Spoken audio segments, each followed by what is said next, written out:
It's officially that time of year.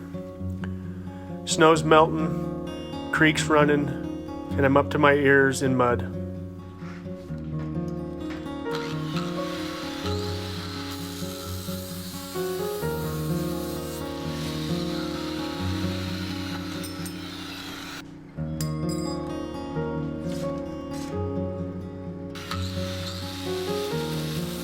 The can lights had to be modified just a little bit to fit between the floor joists because the floor joists are 12 on center instead of 16 on center.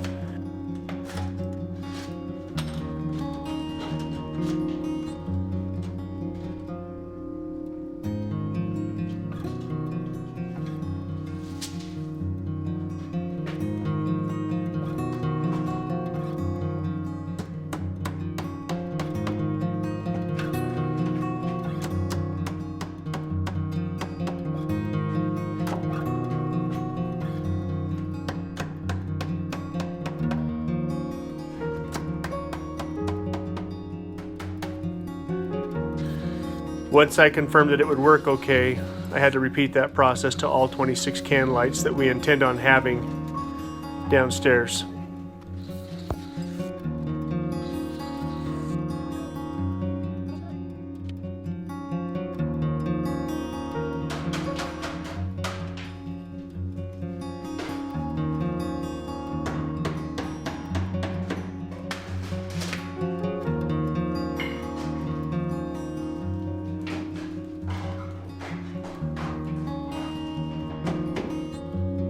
I'm installing 26 can lights downstairs. I'm also installing them in a way where there's going to be 3 4x8 openings exposing the rafters, and everywhere else will be drywall. I'm trying to lay out the can lights in a way where it surrounds these openings and it all matches.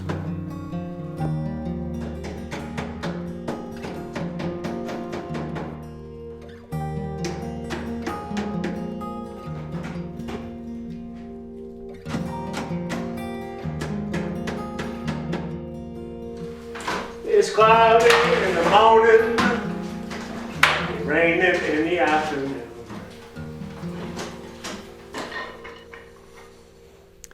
The hardest part about installing these can lights is just simply making sure that they're all evenly spaced.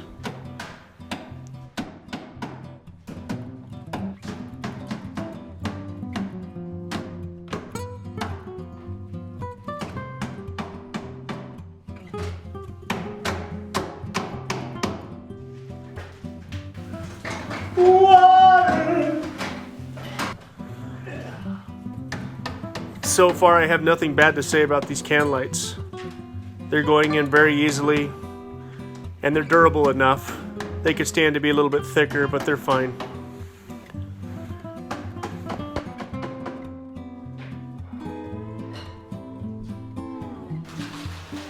When I got up here this morning, it was cold, so I started a fire, and by about noon, I was sweating as I was working.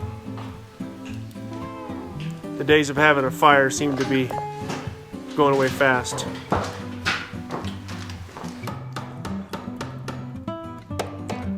I talked with my wife about how many outlets she wants across the back of the kitchen, and she said the more the merrier. So I'm putting outlets at about every 6 feet.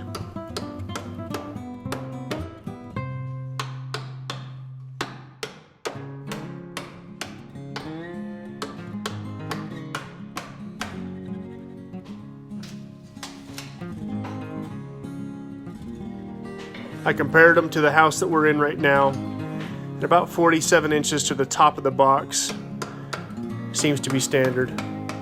We will end up having this entire wall covered with cabinets and everything else wide open. Maybe some sort of a butcher block island, something like that.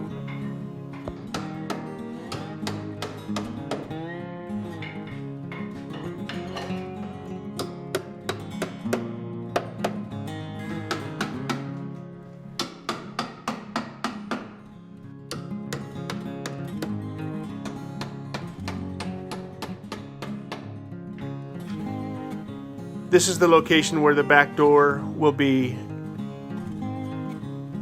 We're going to have 3 switches right here. And I thought that marking them out as I went would just confirm that I don't forget what I'm doing. Porch, kitchen, living room.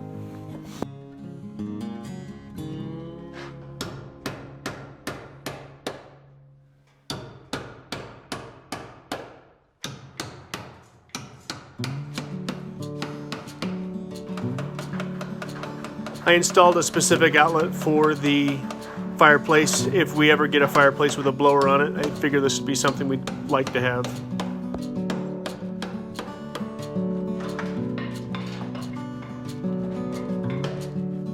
Standard layout with outlets is no more than 12 feet apart, but I'm putting them closer than that.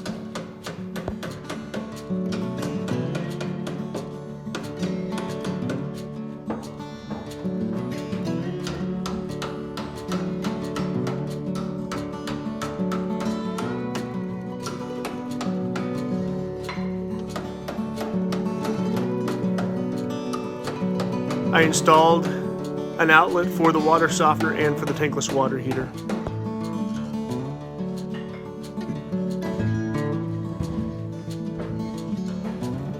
Now this panel is an inside panel. And you'll quickly figure out that I'm mounting it on an exterior wall.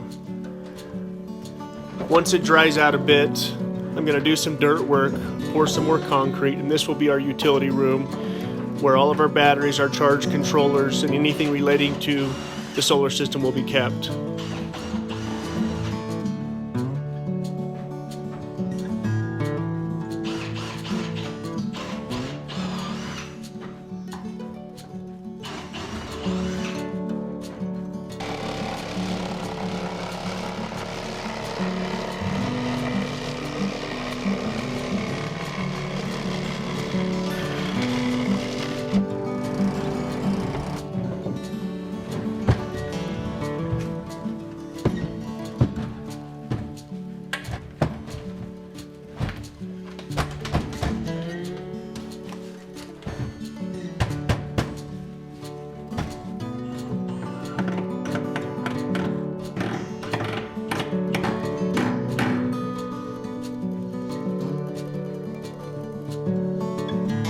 This is the upstairs master bedroom. So I put 7 outlets using 12-2 wire on one circuit. 12-2 wire is just heavy enough that if we ever needed to run space heaters or something along those lines, we would never have any issues popping any breakers.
Somebody made the comment that wiring a house is a lot like playing connect the dots. Took me a little bit of thinking, but once I wrapped my head around what I was doing, it started to go pretty fast.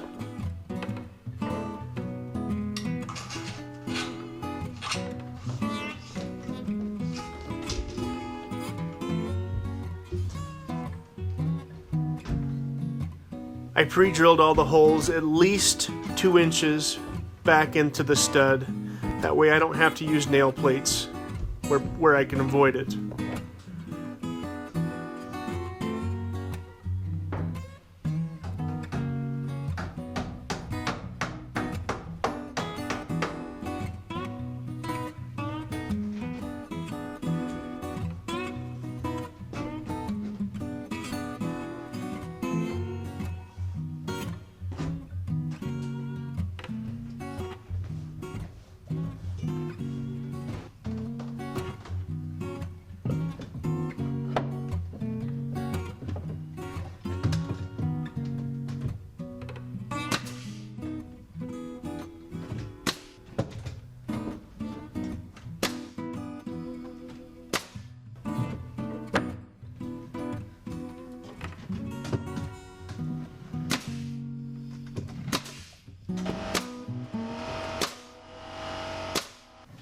code requires that I have the ability to nail off all the wires above the panel.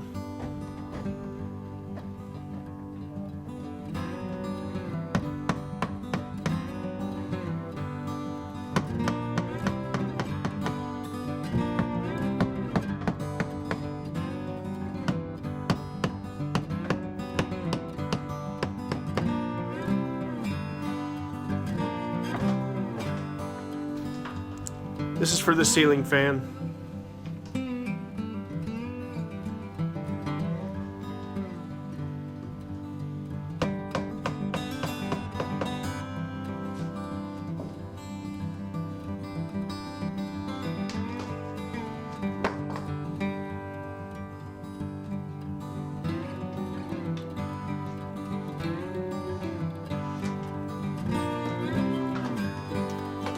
Now with the can lights, I simply started with the furthest one away and looped my way back to the switch, and then again kept this on its own circuit. Now these just simply plug and play. Very, very easy to use. Color coded in the box. Very simple, very fast. No wire nuts required. They push into an insulated terminal that has the option for up to 4 wires.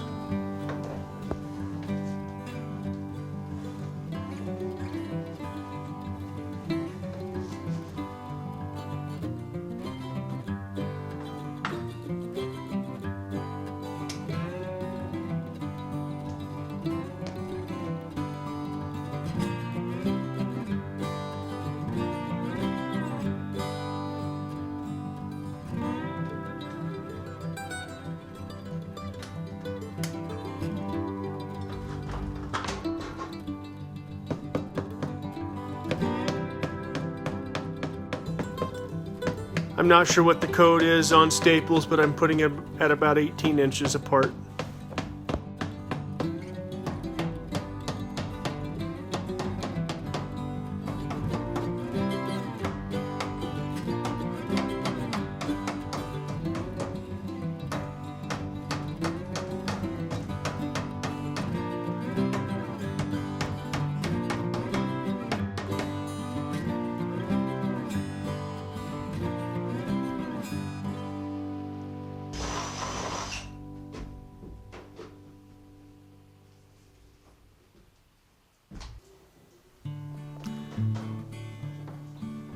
This is the leg providing power for the lights.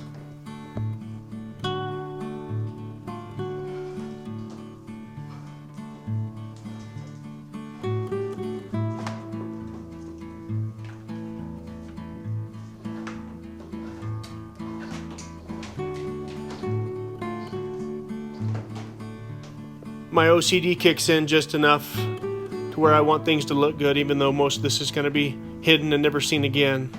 But I want to know that the wires lay flat, they're not overly stretched, and that they're nailed off properly.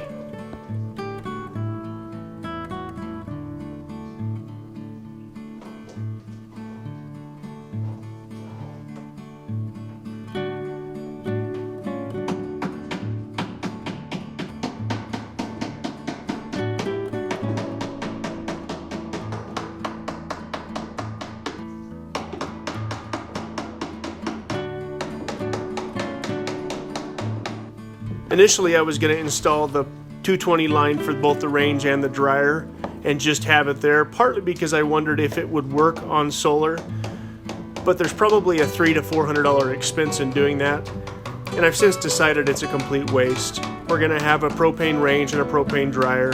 There's no reason to have that wire sitting in the wall doing nothing.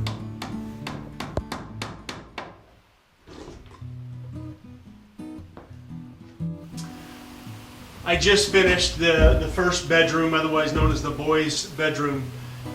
Everything, cans, ceiling, outlets. I got the right half of the upstairs, all the outlets done. What I'm doing is I'm doing the outlets in 12.2, and I'm doing all the lighting in 14.2. In most municipalities, especially in cold country, the 12.2 on the outlets is pretty standard. Because we're running LED lights, 14.2 is plenty. 14.2 is plenty anyway, I guess. But it's been raining for the last, I don't even know, 4 or 5 hours, which is melting the snow off, which is, the creek is ripping. I can hear the creek from here. And before it gets dark, I'm going to shut the camera off and just go to work and see if I can't finish the girls' room and the master bedroom tonight, and then get up here tomorrow, finish the bathroom, finish the laundry, and then get focused on downstairs. It's going really fast. The simple stuff is going really fast. The part that I'm a little bit nervous about is the 2 or 3 places where I'm going to have what's called freeway switches. And I'll definitely make some phone calls. I've been calling and texting 2 of my really good friends over the last few days. My buddy Kyson back in Snowflake and my buddy Luke here in town. And thank goodness they're both good enough to talk me through some of this stuff, but it's fairly cut and dried, especially outlets. There's not a whole lot to it. Somebody commented that it's a lot like connecting the dots, and I think that's a great analogy. So I'm going to stop filming, going to get to work, see if I can get this done. This is another one of those moments that gets a little bit exciting. It's 56 degrees today. In spite of it being a mud hole up here, this is a really fun time of year, because over a period of the next 2 or 3 weeks, what's going to happen is this place is going to go from being a mud hole to drying out to coming to life. These maple trees up here almost overnight just explode. The grass, all of that stuff, and there's something about springtime, especially up here at the property, that is it's an emotional experience. And so I'm okay with it. My truck, I can see out the front windshield, and that's about it. My other 2 windows are covered in mud. I can't even get up my drive all the way, which is fine, whatever. Well, there's steps in this process, and thank goodness I'm able to work on the inside. I love hearing the rain on the roof. I can't wait to have that tin roof up there and even magnify that sound. But the fact that it's not snowing and raining just tells me that we are one step closer to a beautiful spring day up here. So.